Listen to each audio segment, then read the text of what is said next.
मित्रों नमस्कार। दृष्टिकोण के प्लेटफॉर्म पर आपका स्वागत है। आइए मित्रों, क्रांतिकारी आंदोलन हमारा चल रहा था और क्रांतिकारी आंदोलन में आज द्वितीय और तृतीय चरण के बारे में हम जानते हैं कि द्वितीय चरण में कौन कौन सी ऐसी क्रांतिकारी घटनाएं हुई, जैसे 1924 से 1934 के मध्य। तृतीय चरण जो आपका द्वितीय विश्व युद्ध के दौरान आपका शुरू हुआ, उसमें कौन कौन सी घटनाएं हुई, आज इसी से संदर्भ में हमें जानना है। तो आइए मित्रों, सबसे पहले हम देखते हैं क्रांतिकारी आंदोलन का द्वितीय चरण। और द्वितीय चरण जब आपका शुरू होता है तो द्वितीय चरण में कुछ आपके संगठन स्थापित होते हैं और साथ ही साथ द्वितीय चरण में जैसे हमने कहा था कि क्रांतिकारियों का उद्देश्य क्या हो गया। क्रांतिकारी का उद्देश्य है जो आपके संगठन हैं, जैसे आपका कोई रेलवे है, रेलवे ट्रैक आपका है, ट्रैक है, या कोई आपका शस्त्रागार है, इन सबको क्या किया गया, निशाना बनाया गया। प्रथम चरण में जैसे हमने कहा हिंसा का प्रयोग किया गया, यानी ब्रिटिश अधिकारियों की हत्या की गई। साथ ही साथ जो भारतीय मुखबिर थे उन मुखबिरों की हत्या प्रथम चरण में की गई। और द्वितीय चरण में आपका संगठन कोई आपका है, कोई संगठन का मतलब यहाँ पर है संस्था से। संगठन का मतलब क्या है, कोई संस्था है आपका, ब्रिटिश संस्था है, उसको हानि पहुँचाना, रेलवे ट्रैक उसको हानि पहुँचाना, शस्त्रागार उनको लूटना। तो इस प्रकार से, या रेलवे मालगाड़ी जो आपकी आ जाती है उनको लूटना, मालगाड़ी जो आपकी है मालगाड़ी को लूटना, इस तरह की घटनाएं द्वितीय चरण में घटित होती हैं। तो आइए यहाँ पर हम ये देखते हैं, इस तरह की घटनाएं आपकी द्वितीय चरण में होती हैं। तो कौन से, जैसे अभी हमने देखा प्रथम चरण में कहीं आपके अनुशीलन समिति है, कहीं व्यायाम मंडल है, और उसके द्वारा जो है इस संगठन के द्वारा क्रांतिकारी एकजुट होकर गतिविधियों को अंजाम देते हैं। और यहाँ पर क्या होता है, यहाँ पर भी कुछ संगठन आपके स्थापित होते हैं और ये द्वितीय चरण का जो आपका केंद्र बनता है, जैसे आपका पहले जान लें दिल्ली है, दिल्ली के साथ साथ आपका पंजाब भी है, पंजाब के साथ आपका बंगाल भी है, और साथ ही साथ संयुक्त प्रांत आपका है उत्तर प्रदेश बिहार। तो इन सब क्षेत्रों में क्रांतिकारी गतिविधियां आपकी हुई। कहीं दिल्ली, पंजाब, बंगाल, उत्तर प्रदेश आदि क्षेत्रों में क्रांतिकारी गतिविधियों को अंजाम दिया गया। आइए इसी में जो पहला संगठन आपका स्थापित होता है, जिसे हम कहते हैं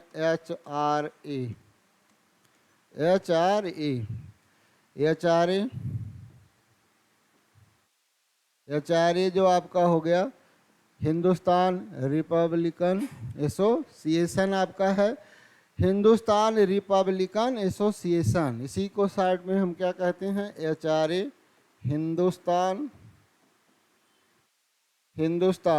रिपब्लिकन एसोसिएशन। और हिंदुस्तान रिपब्लिकन जो एसोसिएशन है ये आपका कहाँ स्थापित किया गया, हिंदुस्तान रिपब्लिकन जो एसोसिएशन है कहाँ स्थापित किया गया, ये आपका स्थान जो आपका है, स्थान आपका है कानपुर में। स्थान आपका कौन हो गया, कानपुर। तो यहाँ पर जैसे शुरुआत आपकी हो रही है किससे, हिंदुस्तान रिपब्लिकन एसोसिएशन से। स्थापना जो आपकी होती है 1924 ईस्वी में होती है। स्थान आपका कौन सा है, कानपुर है। किस स्थान पर, कानपुर में यह स्थापित होता है। और इसके संस्थापक सचिंद्रनाथ सन्याल हैं। संस्थापक आपके कौन हो गए, संस्थापक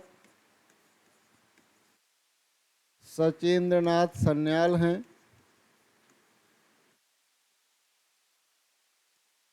सचिंद्रनाथ सन्याल, योगेश चटर्जी, तो ये इसके क्या हैं, आपके संस्थापक हैं। तो आगे यहाँ पर हम ये देखते हैं, ये कानपुर, इसका जो सम्मेलन होता है, इसका एक सम्मेलन आयोजित किया जाता है अक्टूबर 1924 ईस्वी। अक्टूबर 1924 ईस्वी। और अक्टूबर 1924 ईस्वी में कानपुर में इसका सम्मेलन होता है। अन्य नेता भी यहाँ पर आपके आके जुड़ते हैं, अन्य नेता। और अन्य नेता में जैसे आपके हो गए चंद्रशेखर आज़ाद हो गए। अन्य नेताओं में कौन कौन से हैं, जैसे हम कह लें सुखदेव हो गए, भगत सिंह हो गए, चंद्रशेखर आज़ाद हो गए, चंद्रशेखर आज़ाद। इस प्रकार से ये कई नेता जो इससे क्या है, भगवती चरण हो गए। कई नेता इस संगठन से जुड़े। यशपाल का भी हम नाम ले सकते हैं, यशपाल। ये है आपका 1924 ईस्वी। एचआरए हिंदुस्तान रिपब्लिकन एसोसिएशन, स्थान कहाँ पर, कानपुर। संस्थापक आपके हो गए अक्टूबर 1924, कानपुर में इसका सम्मेलन आयोजित हुआ, जिसमें अन्य कई नेता इससे आकर जुड़ गए। इस संस्था द्वारा या इस संगठन द्वारा, इस संगठन का पहले हम उद्देश्य जान लेते हैं। तो आइए पहले हम उद्देश्य देखते हैं, क्या इसका उद्देश्य था। अगर हम बात करते हैं उद्देश्य की, उद्देश्य का मतलब ये है कि इस समय तक देखिए परिस्थितियां क्या बनती हैं कि असहयोग आंदोलन समाप्त तो हो जाता है। गांधी जी ने अहिंसा के माध्यम से एक आपका असहयोग आंदोलन चलाया, आपको पढ़ाया जा चुका है। और यहाँ पर अहिंसा को नकार दिया गया। क्या उद्देश्य था, यानी अहिंसा को, पहली चीज अहिंसा को क्या किया गया, नकारा गया। यानी कि अहिंसा के माध्यम से हमें नहीं कुछ मिल सकता, हमें किससे मिल सकता है, हिंसा के माध्यम से। दूसरा है इसका उद्देश्य और क्या था, इसका उद्देश्य था सीधे संघर्ष, सीधा क्या करना, संघर्ष करना, सीधा संघर्ष करना इसका उद्देश्य था। और तीसरा है साम्राज्यवाद के विरुद्ध, साम्राज्यवाद के विरुद्ध समाजवाद की क्या करना, स्थापना करना, समाजवाद की स्थापना यानी साम्राज्यवाद का विरोध करना, समाजवाद की क्या करना, स्थापना करना। ये इसका क्या था, उद्देश्य था। और इसी उद्देश्य ब्रिटिश साम्राज्यवादी व्यवस्था के विरुद्ध समाजवाद की क्या करना, स्थापना करना, सीधी कार्रवाई यानी सीधा संघर्ष करना, अहिंसा को नकारना यानी अहिंसा के धर्म का पालन न करना। इस तरह का इसका उद्देश्य निर्धारित किया गया। आइए हम आगे बढ़ते हैं। इस संस्था से जुड़े हुए क्रांतिकारियों ने एक कांड जिसे हम कहते हैं काकोरी कांड, यानी इससे जुड़े हुए जो आपके क्रांतिकारी हैं, एक घटना आपकी घटित होती है जिसे हम क्या कहते हैं इतिहास में, काकोरी कांड के नाम से जानते हैं। 9 अगस्त 1925 ईस्वी की ये घटना है। 9 अगस्त 1925 ईस्वी, 9 अगस्त 1925 ईस्वी की घटना कौन सी होती है, काकोरी कांड। यहाँ पर ट्रेन आपकी कौन सी है, ट्रेन आपकी एक मालगाड़ी है, ट्रेन मालगाड़ी है। और ये मालगाड़ी आपकी है एट डाउन ट्रेन, सहारनपुर से लखनऊ, सहारनपुर उत्तर प्रदेश, सहारनपुर से लखनऊ आने वाली आपकी क्या हो गई, एट डाउन ट्रेन। और इस मालगाड़ी को काकोरी नामक स्थान पर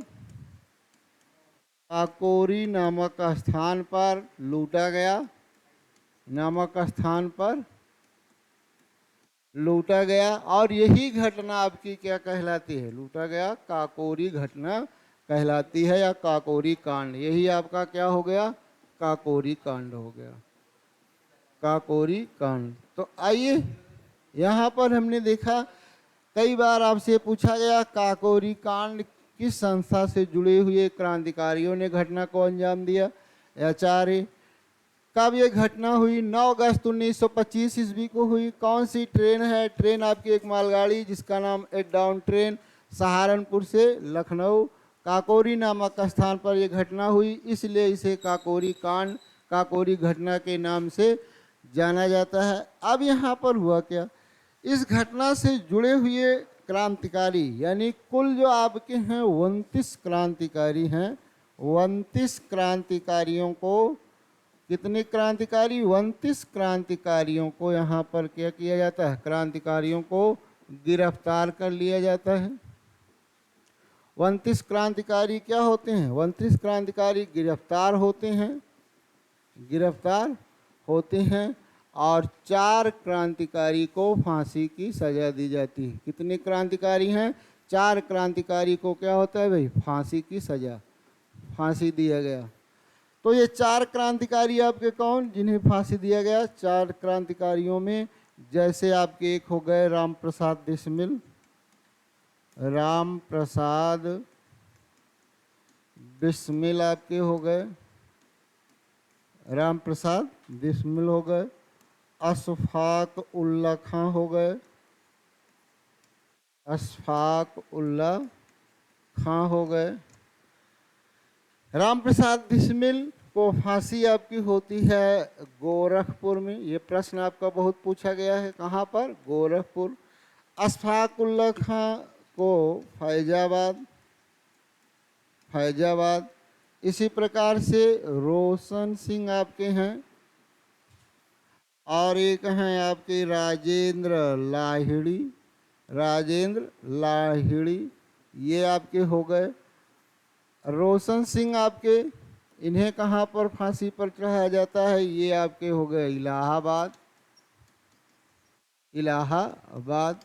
और राजेंद्र लाहिड़ी को कहाँ पर फांसी दी जाती है? गोंडा। ये कई बार आपसे पूछा गया प्रश्न है, इनको आप जानते रहिएगा। काकोरी कांड से जुड़े हुए 29 क्रांतिकारियों को सरकार क्या करती है? गिरफ्तार करती है, जिसमें 4 क्रांतिकारी को फांसी दी जाती है। और इनके फांसी देने का जो स्थान है, कहाँ पर है, कैसे है, ये आपको बताया गया।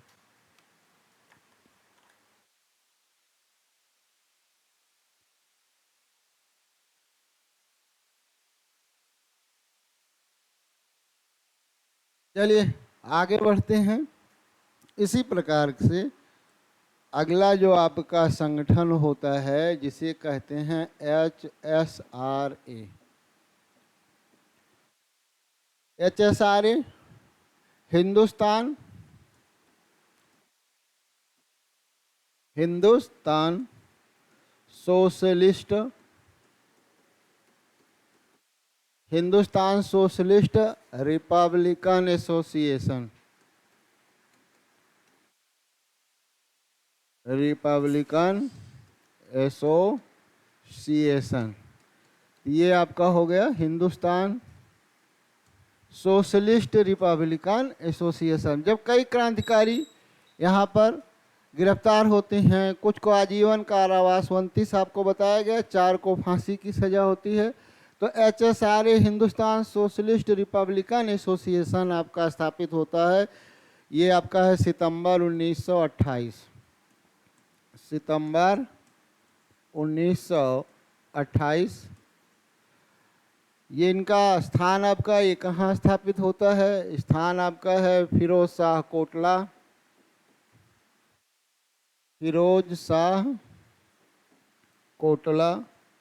अब फिरोज शाह कोटला जो आपका है, फिरोज शाह कोटला नई दिल्ली, नई दिल्ली आपका है आज, यानी दिल्ली में फिरोज शाह कोटला मैदान, दिल्ली में इसे स्थापित किया गया। संस्थापक इसके कौन हो गए? बात अगर संस्थापक की आए तो संस्थापक इसके हैं चंद्रशेखर आजाद, चंद्रशेखर आजाद इसके क्या हो गए? संस्थापक आजाद। अन्य नेता जो आपके हैं, अन्य नेता में आपके भगत सिंह हैं, भगत सिंह, सुखदेव हैं, राजगुरु हैं, यशपाल हैं, यशपाल।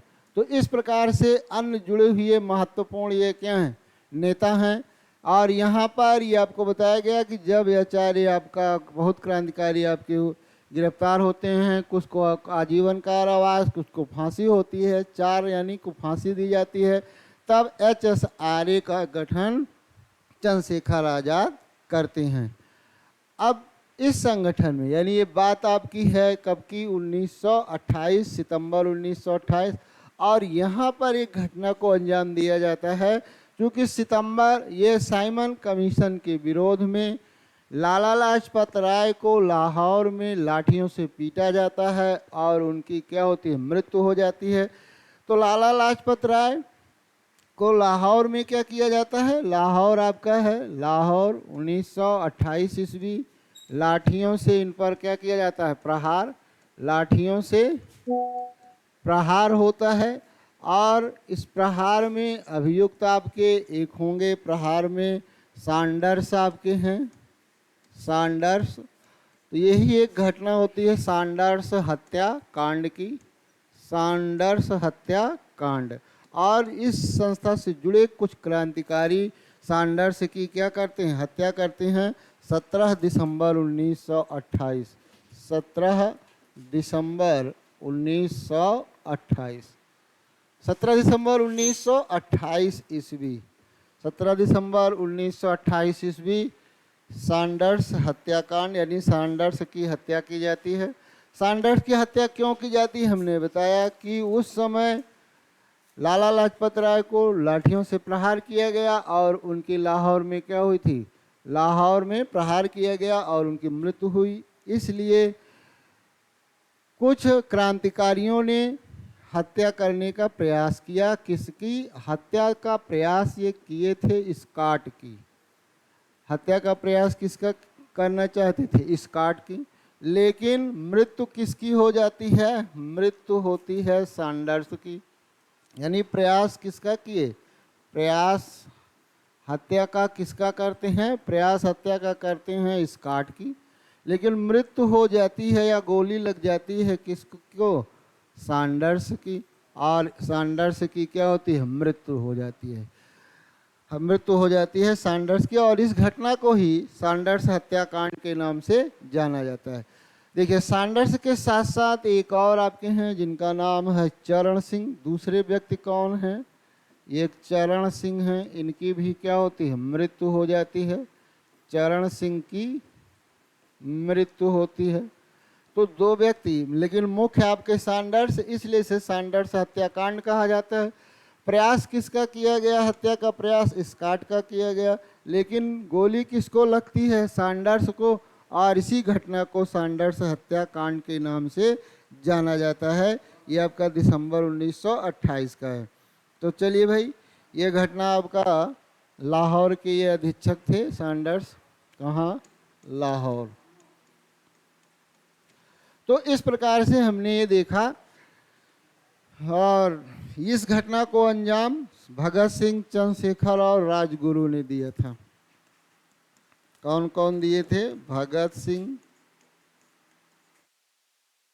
चंद्रशेखर और राजगुरु।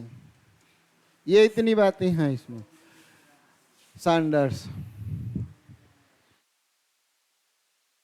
इतना आप देख लीजिए। सैंडर्स हत्याकांड क्लियर हुआ। आगे हम लोग बढ़ते हैं सेंट्रल लेजिस्लेटिव असेंबली में बम कांड की घटना। तो 3 यहाँ पर, ये आपके भगत सिंह, चंद्रशेखर, राजगुरु लाहौर स्टेशन पर यह हत्या करने का प्रयास किसी का करते हैं और मृत्यु हो जाती है सैंडर्स और चरण सिंह की। तो चलिए मित्रों आगे हम बढ़ते हैं। अगला है सेंट्रल लेजिस्लेटिव असेंबली में बम कांड। सेंट्रल लेजिस्लेटिव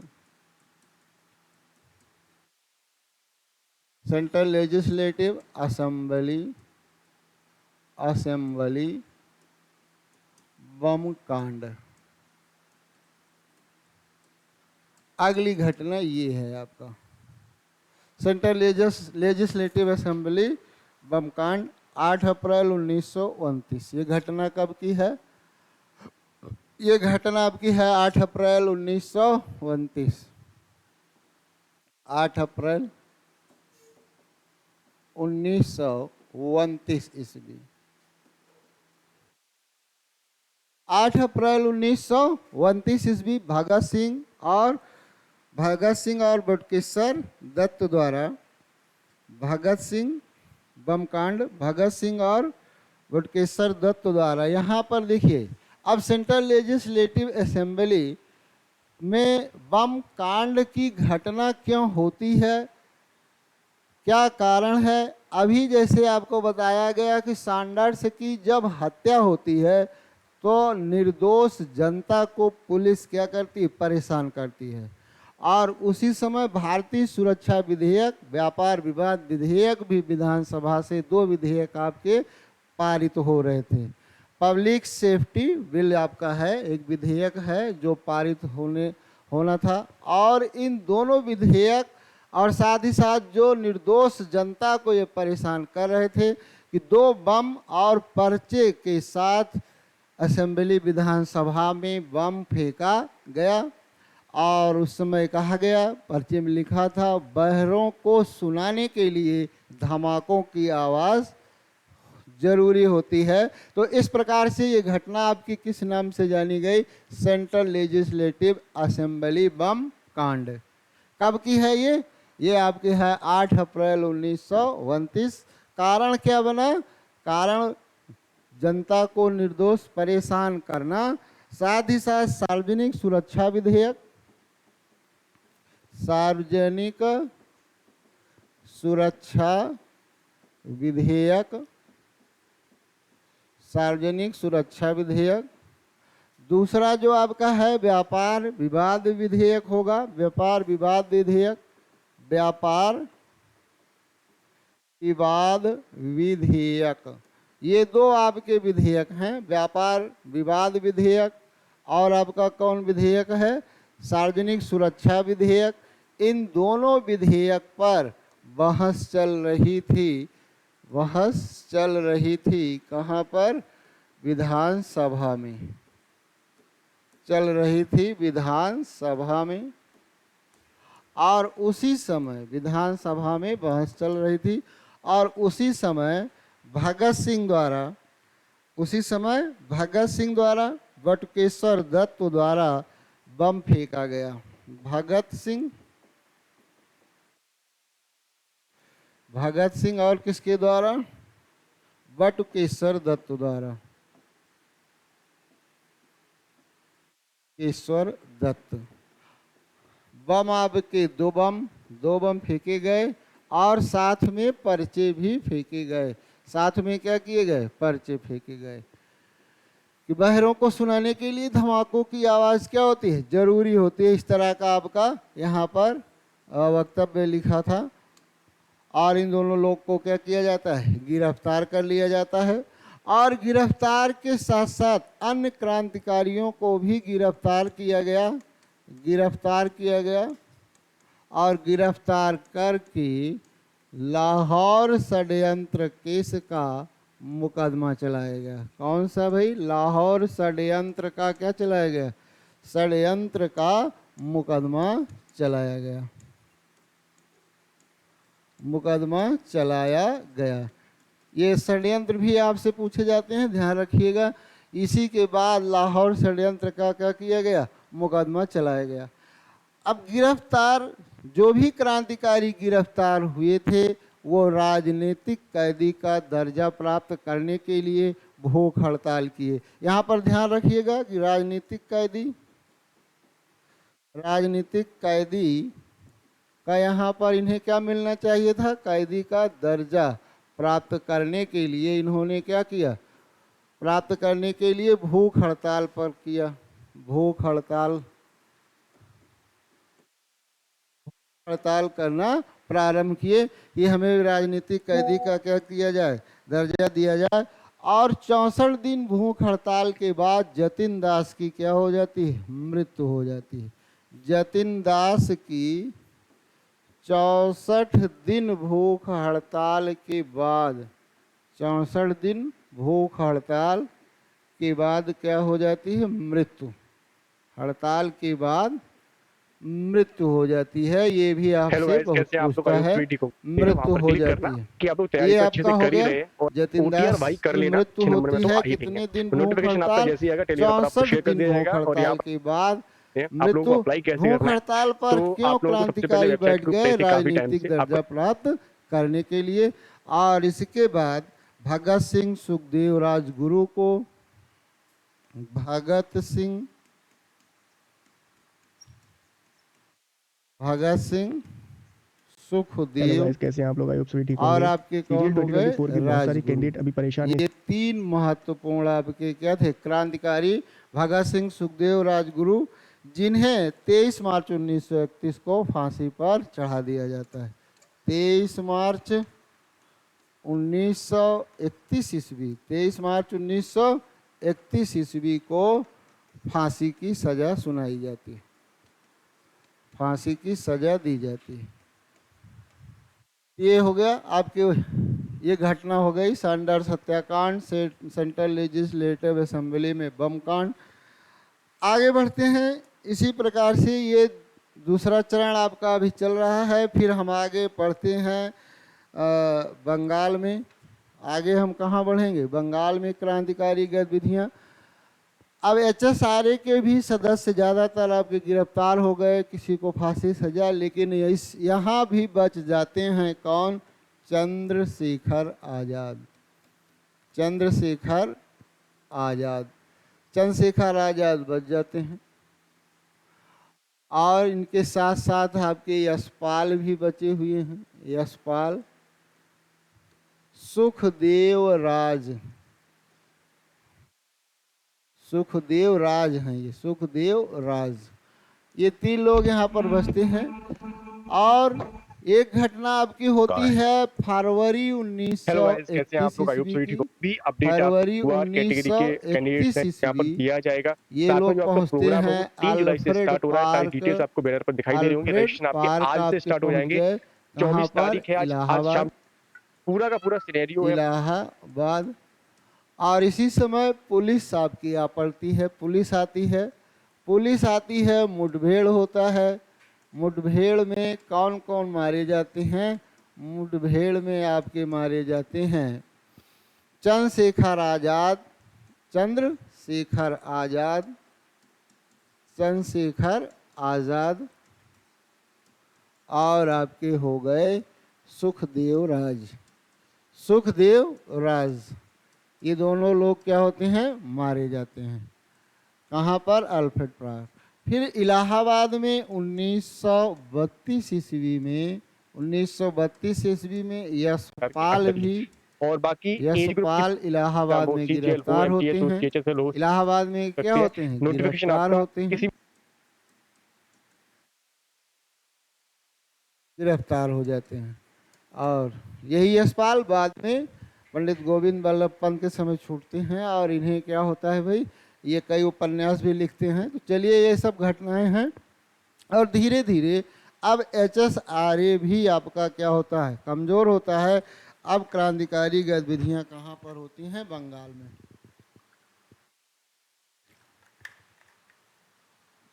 आइए, क्रांतिकारी गतिविधियों का जो आपका सिलसिला शुरू होता है बंगाल में। बंगाल में एक बार फिर आपकी अनुशीलन समिति, अनुशीलन समिति या से जुड़े हुए या अन्य संगठन आपके क्या होते हैं? सक्रिय होते हैं। अन्य संगठन आपके क्या होते हैं? सक्रिय होते हैं। क्रांतिकारी गतिविधियों को अंजाम दिया जाता है। और इसी में एक नाम आता है सूर्यसेन का, सूर्यसेन। और सूर्यसेन जिन्हें मास्टर दा के नाम से जाना जाता है, मास्टर दा। सूर्यसेन एक क्रांतिकारी जिन्हें किस नाम से जाना जाता है? मास्टर दा के नाम से जाना जाता है। इन्होंने स्थापना किया किसकी? स्थापना Indian Republican army, IRA। Indian, भारतीय कहेंगे इसे, भारतीय गणतंत्र सेना, भारतीय गणतंत्र सेना, या इसी को हम कहते हैं इंडियन रिपब्लिकन आर्मी। की स्थापना किसने किया? सूर्यसेन, जिन्हें मास्टर दा के नाम से जाना जाता है। इंडियन रिपब्लिकन आर्मी और इंडियन रिपब्लिकन आर्मी का गठन किसने किया? सूर्यसेन। सूर्यसेन जिन्हें मास्टर दा के नाम से जाना जाता है।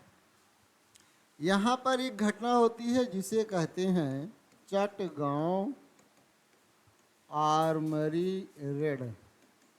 आर्मरी रेड, ये जो चटगांव आर्मरी रेड आपका है, ये जुड़ा हुआ है किससे? IRA से। और यहाँ पर ये घटना 18 अप्रैल 1930 की है। 18 अप्रैल 1930 ईस्वी। 18 अप्रैल 1930 ईस्वी को IRA के क्रांतिकारी संगठन से जुड़े हुए क्रांतिकारियों ने मेमन, चटगांव, बालासोर,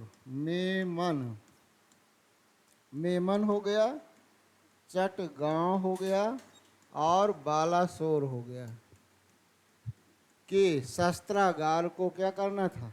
निशाना के शस्त्रागार को लूटना। साथ ही साथ अगला यहाँ पर क्या था? दूसरा कार्यक्रम क्या था? जितने भी तार व्यवस्था है, संचार व्यवस्था को क्या करना? संचार व्यवस्था को नष्ट करना। टेलीफोन लाइन जो आपकी है, टेलीफोन लाइन को क्या करना? काटना। और क्या कार्यक्रम निर्धारित किया गया था? रेलवे पटरियों को नष्ट करना। रेलवे पटरियों को क्या करना? पटरियों को नष्ट करना। ये कार्यक्रम इसके क्या किए गए थे? निर्धारित किए गए थे। मेमन सिंह, चटगांव, बालासोर, शस्त्रागार को लूटना, तार संचार व्यवस्था यानी टेलीफोन या एक्सचेंजों को नष्ट करना, रेलवे पटरियों को नष्ट करना, जिससे कि अगर हम शस्त्रागार पर हमला करें तो अन्य ब्रिटिश सैनिकों को आने में, सूचना मिलने में समय लगे और हम आसानी से शस्त्रागार को क्या करें? लूट सकें। तो इस प्रकार से ये जो घटना होती है, इसी को चटगांव आर्मरी रेड के नाम से जाना जाता है। अब यहाँ पर देखिए, सफल शस्त्रागार को तो ये नहीं लूट पाते, बाकी सब कार्य कर लेते हैं। तार व्यवस्था, रेलवे पटरियों को तो नष्ट कर देते हैं, लेकिन यहाँ कहाँ पर असफल होते हैं? शस्त्रागार को लूटने में असफल होते हैं। असफल हैं। तो इस प्रकार की घटना को हम क्या कहते हैं? Chittagong armoury raid. और इसके प्रमुख कौन थे? सूर्यसेन। और सूर्यसेन जिन्हें मास्टर दा के नाम से जाना जाता है, और इन्होंने एक सेना गठित की जिसका नाम IRA, भारतीय गणतंत्र सेना, ठीक है, Indian Republican army, Indian Republican army. ये आपका किसने गठित किया? ये आपके गठित किए थे सूर्यसेन, मास्टर दा। 33 में सूर्यसेन को गिरफ्तार किया जाता है और 34 में इन्हें फांसी। 1933 ईस्वी सूर्यसेन गिरफ्तार होते हैं, और 1934 ईस्वी में इन्हें फांसी। 34 ईस्वी में इन्हें क्या हो जाती है? फांसी की सजा दी जाती है। ये हो गया घटना। अब यहाँ पर कुछ युवा क्रांतिकारी भी इनसे क्या थे? जुड़े हुए थे। जैसे युवा में एक कल्पना दत्त और प्रीतिलता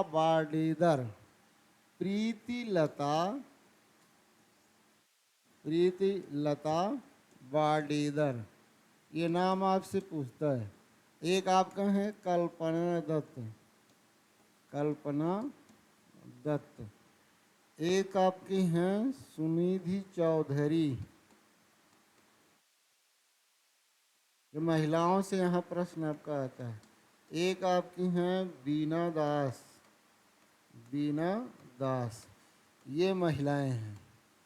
ये दोनों आपके चटगांव आर्मरी रेड से संबंधित थी। कल्पना दत्त, प्रीतिलता वाड़ीदर, और ये प्रीतिलता गिरफ्तारी से बचने के लिए आत्महत्या कर लेती हैं और इन्हें पुलिस द्वारा क्या किया जाता है, गिरफ्तार कर लिया जाता है।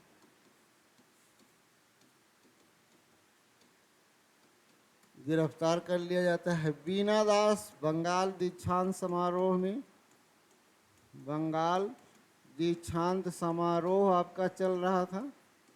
समारोह में राज्यपाल की क्या कर देती हैं, राज्यपाल की गोली मारकर हत्या या राज्यपाल की हत्या। सुनोधी चौधरी ये आपके मजिस्ट्रेट, जिला मजिस्ट्रेट की हत्या करती हैं। जिला मजिस्ट्रेट की आपकी क्या करती हैं, हत्या कर देती हैं। तो इस प्रकार से यहाँ जुड़ी हुई बंगाल में महिलाओं ने भी योगदान दिया और ये 4 प्रमुख महिलाएं हैं जिनके नाम आपके हैं। इनसे प्रश्न आपसे पूछता रहता है। आइए बढ़ते हैं धीरे धीरे तीसरे चरण की ओर। अगला जो हमारा चरण है वो तीसरा चरण है। कौन सा चरण अब शुरू होगा, तीसरा चरण।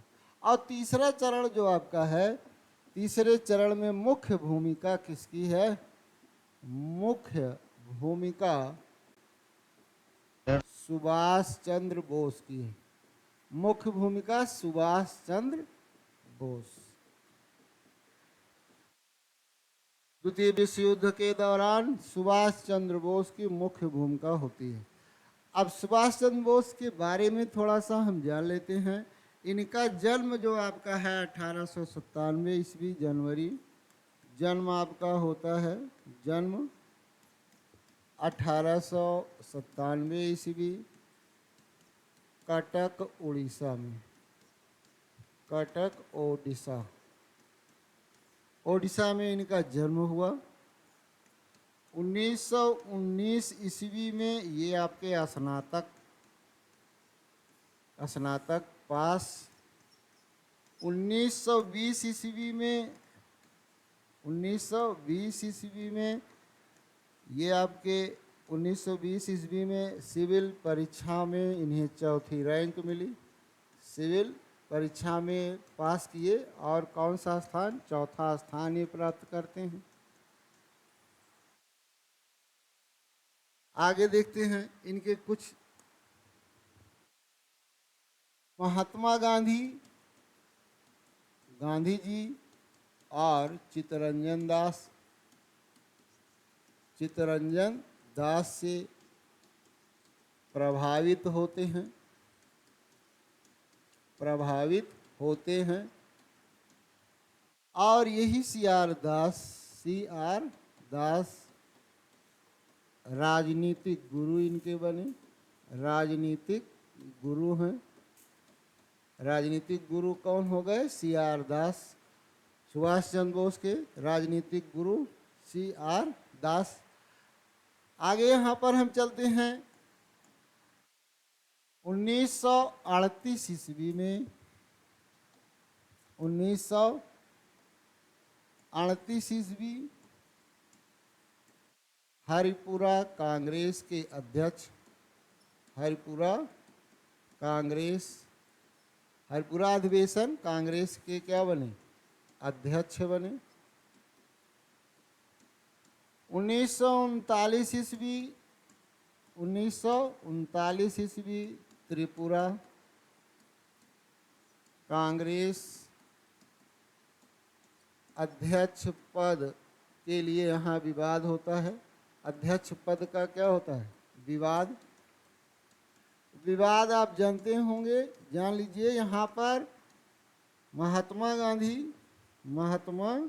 गांधी किसको बनाना चाहते थे, पट्टाभी सीतारमैया को, पट्टाभी सीतारमैया।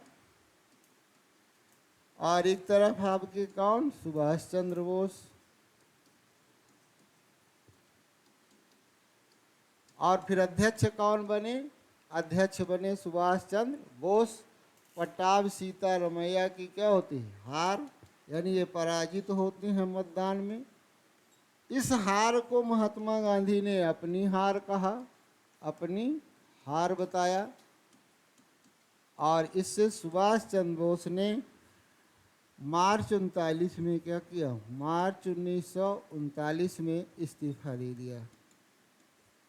इस्तीफा यानी कांग्रेस से इन्होंने क्या किया, इस्तीफा। ये सब घटनाएं हैं जो हमेशा आपके प्रश्न पूछे जाते रहते हैं। तो इस्तीफा इन्होंने दे दिया। अब आगे यहाँ पर इसी समय ये एक संगठन आपका बनाते हैं जिसे कहते हैं फॉरवर्ड ब्लॉक। तो फॉरवर्ड ब्लॉक किसका है, 1939 ईस्वी सुभाष चंद्र बोस। 1939 ईस्वी में कौन, सुभाष चंद्र बोस।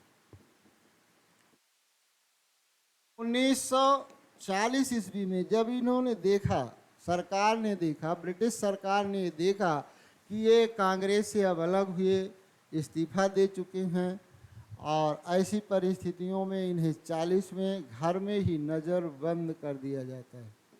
नज़रबंद कर दिया गया, इन्हें गिरफ्तार, घर के अंदर ही इन्हें बाहर पुलिस सेना लगा दी गई, घर से बाहर निकलने पर इन्हें रोक लगा दी गई।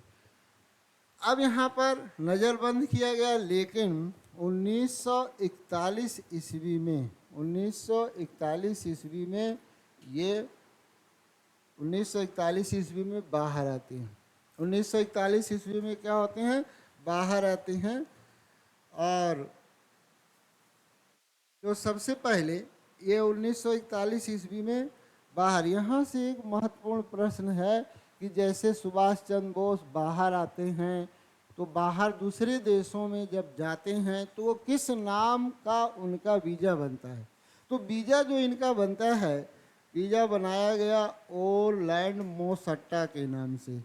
इनका वीज़ा किस नाम से था भाई, वीज़ा इनका था ओरलैंड मोसट्टा। ओरलैंड मोसट्टा के नाम से तो इनका वीज़ा था, मोसट्टा, ओरलैंड मोसट्टा के नाम से इनका वीज़ा बना हुआ था। लेकिन जब ये भारत में बंद थे तो उस समय जियाउद्दीन, एक आपके थे कौन, जिनका नाम था जियाउद्दीन। 1939 ईस्वी में जियाउद्दीन की मदद से ये घर से बाहर होते हैं। जियाउद्दीन का, मोहम्मद जियाउद्दीन का ये वेश धारण करके क्या होते हैं, बाहर आते हैं। दोनों चीज़ यहाँ पर ध्यान रखना। 41 में जियाउद्दीन के वेश में घर से बाहर आते हैं, और कोलकाता से ये कहाँ पहुँच गए भाई, कोलकाता से ये पहुँच गए पेशावर। कोलकाता से पहुँच गए पेशावर, पेशावर से ये पहुँचते हैं फिर काबुल, और काबुल से पहुँचते हैं रूस, और रूस से पहुँचते हैं जर्मनी, और जर्मनी से फिर पहुँच जाते हैं कहाँ पर, जापान। ये इनका है। भारत से जब ये बाहर निकलते हैं तो कोलकाता से किस, जियाउद्दीन के वेश में निकलते हैं, कहाँ पर पहुँचे, पेशावर, पेशावर से फिर काबुल, काबुल से रूस, रूस से जर्मनी, और जर्मनी से फिर ये कहाँ पहुँच जाते हैं, जापान। तो ये है इनके बाहर निकलने का क्रम। और जब ये जर्मनी पहुँचते हैं, आगे अब देखते हैं कहाँ पहुँच गए, जर्मनी। जब जर्मनी पहुँचते हैं तो इनकी मुलाकात होती है हिटलर से। जर्मनी में हिटलर से मिलते हैं, जर्मनी में किससे मिलते हैं, हिटलर से मिलते हैं। और यहीं पर जर्मनी में ही इन्हें, जर्मनी में नेताजी उपाधि मिल गई, नेताजी उपाधि। यहीं पर इन्होंने जय हिंद शब्द का भी क्या किया, प्रयोग किया, जय हिंद का नारा दिया, जय हिंद का नारा। तो इस प्रकार से जर्मनी में हिटलर से मिलते हैं, जर्मनी में इन्हें नेताजी की क्या मिलती है, उपाधि मिलती है। जर्मनी भी जब द्वितीय विश्व युद्ध में शामिल होता है, फिर ये पहुंचते हैं जापान, और जापान में उस समय रास बिहारी बोस, जापान में कौन कौन लोग थे, रास Bihari Bose, captain Mohan Singh, captain captain Mohan Singh, captain Mohan Singh वहाँ पर पहले से ही थे। कैप्टन मोहन सिंह, रास बिहारी बोस और इन लोगों ने मिलकर आज़ाद हिंद फौज का गठन किया। आज़ाद हिंद फौज का गठन, आज़ाद हिंद फौज का जो गठन किया, ये आपका औपचारिक जो इसका गठन होता है, औपचारिक गठन इसका होता है 1942 ईस्वी सितंबर। उस समय कौन करते हैं भाई? कैप्टन मोहन सिंह, कैप्टन मोहन सिंह, रास बिहारी बोस, रास बिहारी बोस। आज़ाद हिंद फौज की कमान सौंप दी जाती है जुलाई 1943 ईस्वी में। जुलाई 1943 ईस्वी सुभाष चंद्र बोस को, सुभाष चंद्र बोस। और यही सुभाष चंद्र बोस इसके मुख्य सेनापति भी बनते हैं, सेनापति भी बने और प्रधानमंत्री भी इसके बन गए। मुख्य कमान किसके पास आ गई? सुभाष चंद्र बोस के हाथ आ गई। और यहीं पर यह स्थान आपका है सिंगापुर। यह स्थान आपका कौन सा है? सिंगापुर। आइए, ये आज़ाद हिंद फौज का गठन किसने किया, कब? सुभाष चंद्र बोस को इसकी कमान सौंप दी गई। और उसी समय सुभाष चंद्र बोस ने जनता को भी संबोधित किया और ये कहा, दिल्ली चलो का नारा दिया। दिल्ली चलो का नारा। तो दिल्ली चलो का नारा ये कहाँ पर दे रहे हैं? सिंगापुर। और यहीं पर कहते हैं, तुम मुझे खून दो, मैं तुम्हें आज़ादी दूंगा। तुम मुझे क्या करिए?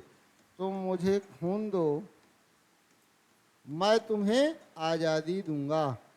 यहीं पर ये नारा दिए, मैं तुम्हें आज़ादी दूंगा।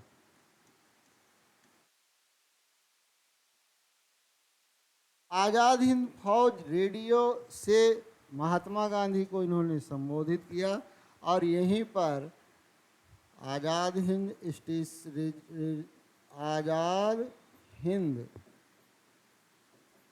रेडियो से इन्होंने महात्मा गांधी को संबोधित किया। और यहीं पर इन्होंने कहा, राष्ट्रपिता शब्द। प्रश्न आता है, महात्मा गांधी को राष्ट्रपिता किसने कहा? सुभाष चंद्र बोस ने।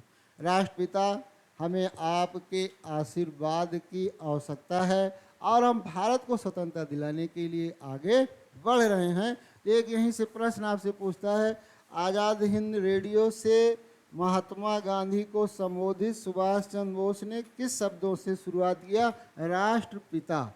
तो राष्ट्रपिता महात्मा गांधी को किसने कहा? सुभाष चंद्र बोस ने कहा।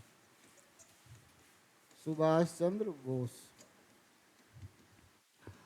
अब आगे घटना यहाँ पर होती है, जापान अंडमान निकोबार को सुभाष चंद्र बोस को सौंप देता है, सौंपा गया। तो किसके द्वारा सौंपा गया? जापान देश द्वारा क्या किया गया? अंडमान निकोबार सौंपा गया। और किसको सौंपे? सुभाष चंद्र बोस को। और इन्होंने इसका नाम रखा है, प्रश्न आपसे आता है, सुभाष चंद्र बोस। और सुभाष चंद्र बोस ने स्वराज द्वीप के नाम से अंडमान निकोबार का नाम शहीद द्वीप, स्वराज द्वीप के नाम से रखा। अंडमान, शहीद द्वीप, स्वराज द्वीप, ये आपके हो गए अंडमान और निकोबार। तो इस प्रकार से जापान से इन्हें क्या प्राप्त हुआ? अंडमान निकोबार द्वीप।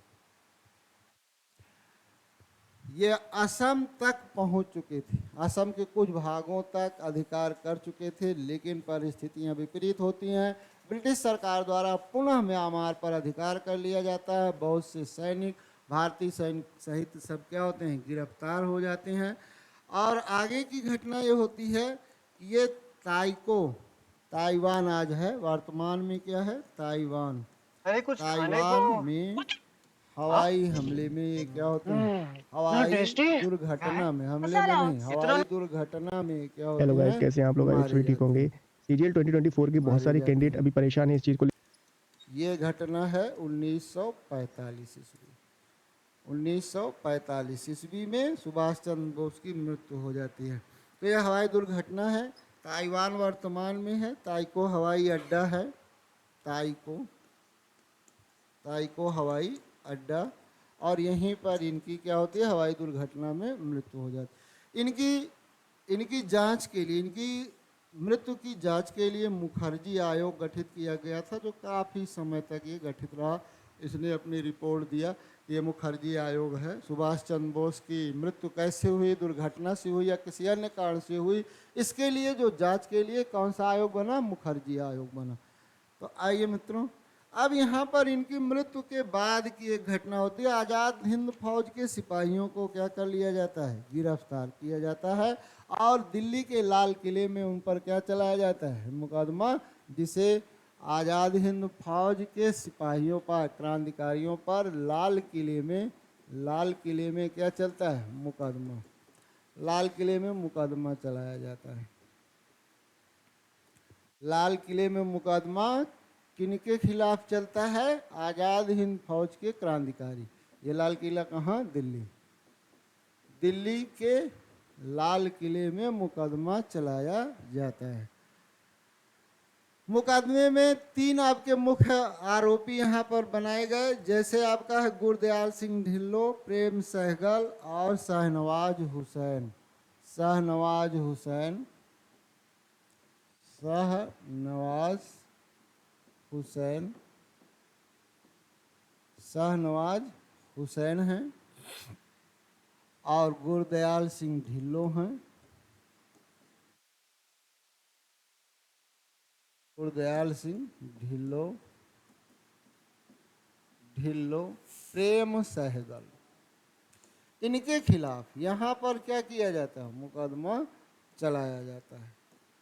मुख्य आरोपी किसे बनाया गया, ये मुख्य आरोपी से आपका प्रश्न पूछता है। प्रेम सहगल हैं, गुरदयाल सिंह ढिल्लो हैं, शाहनवाज हुसैन हैं, जिन पर मुख्य आरोप था, मुख्य आरोप। और क्या आरोप था, इन्हें राजद्रोह का इन पर आरोप लगाया गया, राजद्रोह। और इसके लिए, इन्हें बचाने के लिए कांग्रेस ने क्या किया, कमेटी बनाई। कांग्रेस ने कमेटी, और इस कमेटी के अध्यक्ष थे भूला भाई देसाई। भूला भाई देसाई। अब भूला भाई देसाई की अध्यक्षता में कई वकील मिलकर इस मुकदमे की पैरवी की है। इसमें पंडित जवाहरलाल नेहरू भी थे, पंडित जवाहरलाल नेहरू, और आपके आसफ अली थे, आसफ अली थे, तेज बहादुर सप्रू थे। तेज बहादुर कौन भाई, सप्रू आपके थे। इन वकीलों ने मिलकर कैलाशनाथ काटजू थे, कैलाशनाथ काटजू थे। इन सभी ने मिलकर क्या किया, मुकदमे की पैरवी किया, किंतु इन सबको फांसी की सज़ा सुनाई गई। इन सबको क्या किया गया भाई, फांसी दी गई, फांसी की सज़ा हुई, फांसी की सज़ा। यहाँ से कई प्रश्न आपसे पूछते हैं, जैसे लाल किले पर मुकदमा किसके विरुद्ध चलाया गया, दिल्ली के लाल किले, आज़ाद हिंद फौज के सिपाहियों के विरुद्ध। आज़ाद हिंद फौज के सिपाही, आज़ाद हिंद फौज के सिपाही के विरुद्ध। अगला है मुख्य आरोपी कौन, प्रश्न आपका बनता है, शाहनवाज हुसैन, गुरदयाल सिंह ढिल्लो, प्रेम सहगल। ये मुख्य आरोपी, क्या आरोप था, राजद्रोह का। कांग्रेस ने इनके बचाव के लिए एक कमेटी बनाई, भूला भाई देसाई के अध्यक्ष, ये क्या बने थे, अध्यक्ष थे।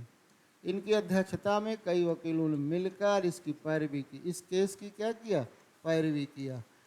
फिर भी इन्हें क्या मिला, फांसी की सज़ा।